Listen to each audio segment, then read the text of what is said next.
자, 이번 시간에는 관한 집회에서 적법하게 관리인이 선임되었음에도 불구하고, 이 관리인, 즉 관리단 회장입니다.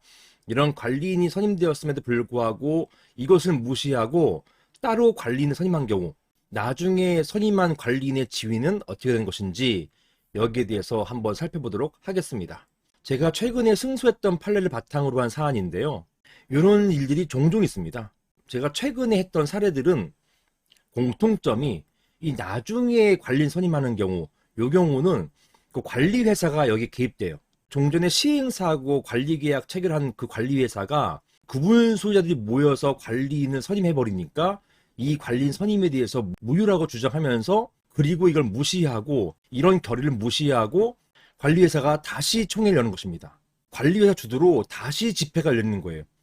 그래서 관리회사 입맛에 맞는 사람을 관리인 내세워가지고 그 사람은 관리계약을 체결하고, 그렇게 해서 종전부터 해오던 관리를 계속 하려고 하는 그런 과정에서 이제 이런 사안과 같은 일이 발생하는 거예요.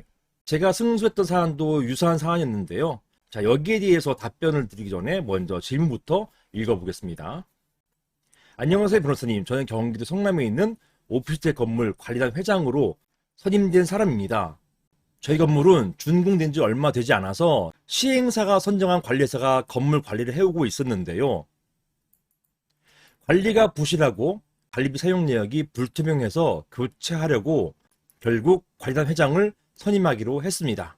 왜 이렇게 했냐면은 대법원 판결이 시행사하고 위탁계약을 체결한 관리회사는요, 적법한 최초 관리단 회장, 즉 관리인이 선임되면요, 종전 시행사하고 관리회사하고 위탁관리 기간이 5년이든 10년이든 기간에 상관없이 최초의 관리단 회장이 선임되는 순간 바로 위탁기간은 종료합니다. 이게 대법원 판결이에요. 그러다 보니까 사안처럼 관리회사를 내보내기 위해서 관리단 회장을 뽑기로 했던 거예요. 이게 최초 관리인 경우에 이렇게 할 수가 있는 것입니다. 이렇게 해가지고 관리는 뽑으려고 하고 있습니다. 자, 이렇게 해서 법률자문을 받아서 위임장을 받았습니다. 제가 법률자문을 했죠. 그리고 이렇게 총회를 준비했는데요. 이것을 눈치챈 관리회사가 입주자들을 선동해가지고 일부 구분 소유자와 함께 임차인 위주로 위임장을 받기 시작했습니다.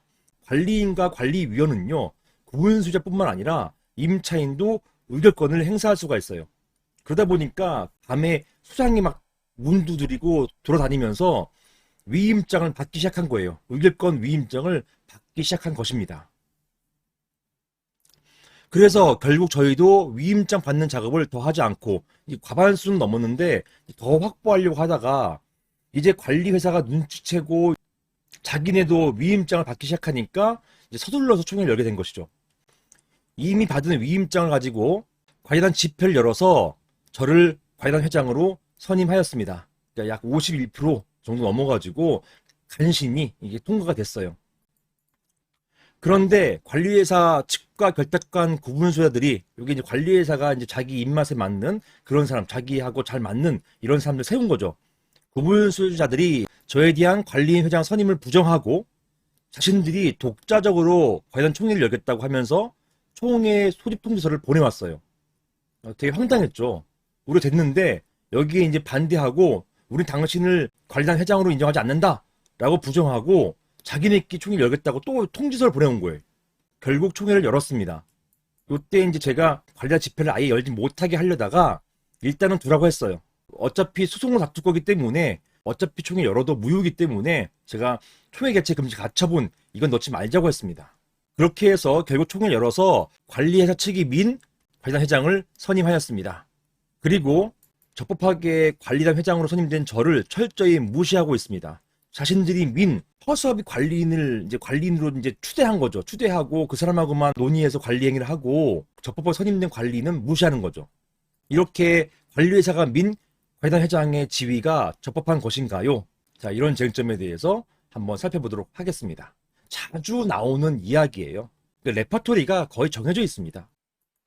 자, 사안은 성남에 있는 오피스텔을 했잖아요. 물론 지명은 제가 바꿉니다. 지명은 성남은 아니지만 오피스텔이기 때문에 이런 오피스텔은 집합건물법, 즉 집합건물의 소유 및 관리 관련 법률, 여기에 적용을 받죠. 그래서 집합건물법 33제 보시면 임시관리단 집회가 있고요. 관리단 집회의 소집과 관련된 규정이 있어요. 그게 바로 33조입니다. 제가 33조 1항부터 3항까지와 그 다음에 4항, 4위를 띄워놨어요. 이렇게 띄워놨습니다. 띄워놓은 이유가 있어요. 자, 이게 뭐냐면 1항부터 3항까지는 관리인이 있는 경우에요. 그리고 4항 같은 경우는 관리인이 없는 경우예요. 제가 붉은 글씨 써놨죠. 관리인이 없는 경우. 관리인이 없을 경우에는요, 구분 소유자 5분의 1 이상이 집회를 수집할 수가 있어요. 그런데요, 관리인이 있는 건물, 관리인이 있다면요, 이렇게 구분 소유자 5분의 1이 자기가 직접 수집할 수가 없습니다. 어떻게 되느냐, 관리인이 있는 건물 같은 경우는요, 구분 소유자 5분의 1 이상이 관리인에게 청구해야 돼요. 구분 소유자 5분의 1 이상이 회의의 목적사항을 밝혀가지고 집회 소집을 청구해야 돼요. 누구에게? 관리인에게. 원칙적으로 관리인에게 집회 소집 권한이 있어요. 1항 보시는 것처럼. 만약에 구분 소유자 5분의 1 이상이 집회를 열고자 하면 관리인이 없는 경우와 달리 관리인에게 소집을 청구해야 돼요. 그리고 청구했음에도 불구하고 관리인이 집회를 안 열어줄 경우에는요, 그때는 법원에 허가를 받아가지고 집회를 수집할 수가 있는 것이에요. 복잡한 절차가 있습니다. 관리인이 없을 경우에는 구분 소유자 5분의 1이 자기가 직접 집회를 수집할 수가 있어요.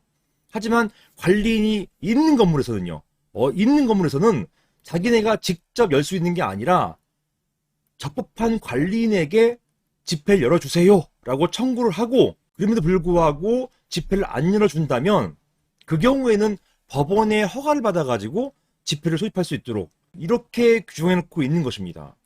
사항 같은 경우는요, 관리인이 있는 경우예요, 없는 경우예요. 관리인이 있는 경우잖아요. 저희가 적법하게 관리됐지 않습니까? 관리인이 있는 경우로 한다면은 1항부터 3항까지가 적용돼야 될까요? 4항이 적용돼야 될까요? 1항부터 3항이죠. 그런데요, 여기 보시면 어떻게 했습니까? 이 사람들은 마치 관리인이 없는 것처럼 해가지고 자신들이 독자적으로 총회를 열었어요. 자기들 마음대로 제4항을 따랐단 말입니다. 4항에 따라가지고 집회를 열은 거예요. 만약에 법원이 이 건물, 이 성남에 있는 오피스텔 건물은 관리인이 있는 경우에 해당된다 라고 판단만 내려준다면 관리인이 없는 걸 전제로 해가지고 집회를 연 이 관련 집회는 결국 무효가 됩니다. 이 집회가 무효가 되니까 선임된 관리인도 적법한 관리인이 안 되는 거예요. 그래서 우리가 적법한 관리인을 한다면 백날 반대쪽에서 자기들 마음대로 집회를 열어도 소용이 없어요. 그리고 결국은 이 사건 같은 경우 제가 했던 사안에서는 결국 소용이 없는 게 돼버린 겁니다. 우리가 적법하면은 너네가 독자적으로 여는 게 아무 의미 없는 거죠. 괜히 힘만 쓴 거죠. 정리를 해보실게요. 보시는 것처럼 집합권법은요, 집회 수입 통제에 대해서 관리인이 존재하는 경우와 관리인이 없는 경우로 나눠서 규정하고 있어요. 집합권법 33조 1항부터 3항까지는 관리인이 있는 경우, 4항은 없는 경우, 이렇게 규정하고 있습니다.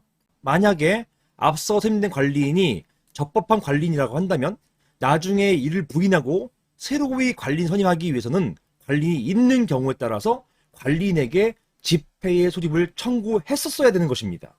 만약에 이것을 무시하고 적법한 관리인이 있음에도 불구하고 자기들 마음대로 관리인이 없는 것으로 간주하고 독자적으로 관리단 집회를 소집한 경우, 이 경우 나중에 소집된 관리단 집회, 나중 집회, 요것은, 자, 다음은 판례가 이렇게 표현하고 있어요. 수집 권한이 없는 자에 의해서 수집된 것으로서 위협하다, 위협해지는 것입니다.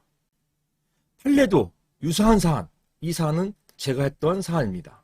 판례도 유사한 사안에서 이 사건 관련 집회에서 어떤 사람이 관리인으로 선임되었기 때문에, 먼저 관리인으로 적법하게 선임되었기 때문에 제가 자문해서 정상적으로 관리단 대표를 선임해 드렸어요. 관리인 선임해 드렸습니다. 근데 이걸 무시한다고? 말이 안 되는 거죠. 그 결의에 무효 사유가 없는 이상 가장 집회 소집권자는 관리인이기 때문에 나중에 관리회사 주도로 수집된 관리단 지폐는 수집 권한이 없는 자리에서 수집된 것이기 때문에 따라서 무효다 이렇게 봤습니다. 무효이기 때문에 그 지폐에서 선임된 관리인도 적법한 관리인이 아니에요.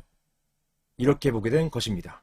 자, 이 경우에는 소송을 해봤자 나중에 뽑힌 관리인이 된 사람이 그 사람이 소송 비용까지 다 부담하게 되는, 패소에 따른 소송 비용을 다 부담하게 되는 그런 상황이 되는 것이죠.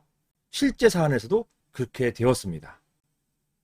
자, 결론적으로 관리단 집회에서 적법하게 관리인이 선임되었음에도 불구하고 이것을 무시하고 따로 관리인을 선임한 경우 나중에 선임된 관리인의 지위는 적법한 관리인이 아니다. 이렇게 보시면 되겠습니다. 이상입니다.